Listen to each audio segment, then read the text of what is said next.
నమస్తే, welcome to 99 TV. నేను ప్రియాంక. బులెటిన్లో డీటెయిల్స్ చూద్దాం. కేసీఆర్ కుటుంబం 10 ఏళ్ల పాటు తెలంగాణను దోచుకుందని తెలంగాణ పీసీసీ అధ్యక్షుడు మహేష్ కుమార్ గౌడ్ ఆరోపించారు. గాంధీ భవన్లో ఏర్పాటు చేసిన మీడియా సమావేశంలో ఆయన మాట్లాడుతూ బీఆర్ఎస్ 10 ఏళ్ల పాలనలో 50,000 ఉద్యోగాలు మాత్రమే ఇచ్చిందని విమర్శించారు. కానీ తాము అధికారంలోకి వచ్చిన ఏడాదిలోనే 50,000 ఉద్యోగాలు ఇచ్చామన్నారు. ఇప్పుడు అన్ని రంగాల్లోనూ కాంగ్రెస్ మార్క్ పాలన కనిపిస్తోందన్నారు. దేశ ప్రభుత్వం వారికి భారత రత్నతో సత్కరించిన పరిస్థితి నీకు తెలియదా? తెలంగాణ తల్లి విగ్రహం యావత్ తెలంగాణ ప్రజల యొక్క యాస, భాష, కట్టుబాట్లు, సంస్కృతిని ప్రతిబింబించే విధంగా ఉంటుంది.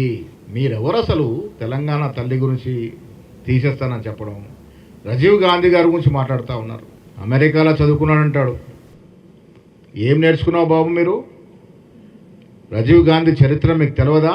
దేశ ప్రభుత్వం వారికి భారత రత్నతో సత్కరించిన పరిస్థితి నీకు తెలియదా? ఎందుకు ప్రాణాలు ఇచ్చినట్టు సంగతి మీకు తెలియదా? రాష్ట్రం కోసం, దేశం కోసం ప్రాణాలు అర్పించినట్టు కుటుంబం అది. నెహ్రూ, మోతీలాల్ నెహ్రూ మొదలుకొని ఇందిరాగాంధీ, రాజీవ్ గాంధీ ఏ రకంగా ఈ దేశం కోసం అసలు బాసినారో దేశ ప్రజలకు తెలుసు, ముఖ్యంగా తెలంగాణ ప్రజలకు తెలుసు. మీరేం చేశారు ఈ తెలంగాణ కోసం? ఏం త్యాగం చేశారు? తెలంగాణ రాష్ట్రం కోసం కొన్ని వందల మంది విద్యార్థులను ప్రాణాలు అర్పిస్తే కిరోసిన్ వేసుకొని అగ్గిపెట్ట దొరకలేనని నటిస్తున్నటువంటి హరీష్ రావు త్యాగదనుడా?